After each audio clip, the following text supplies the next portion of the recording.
Displaying books on a book display shelf with the covers out can help invite your child's curiosity about them. When a book is on the shelf and the spine is all that they see, it can be really hard for a child to find what they want or to see what's available.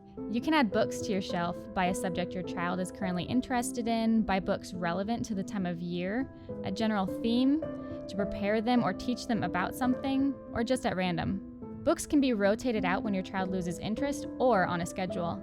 This is your choice, just depending on your routine and family. When it comes to filling up your Sprout book display shelf, you might be wondering how many books will fit. There are different ways to approach this.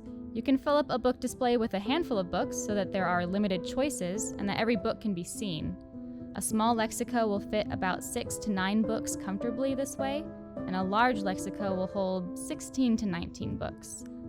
Another approach is providing as many books as each shelf will hold.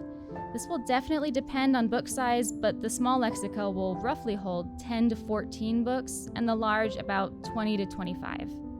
Again, this isn't an exact amount, but it's just a rough estimate. Physically, the shelf could hold a few more than this, but too many options can be overwhelming to little ones. Another thing to keep in mind is the type of books you have. This will impact how many books you can fit, but also where they can fit. Board books do best on the front shelf, while your tallest books do best on the back shelf. Whether your child is reading, looking at pictures, or listening to you read, displaying your books with covers out can encourage them to explore their books. Comment below with any questions and subscribe to our channel.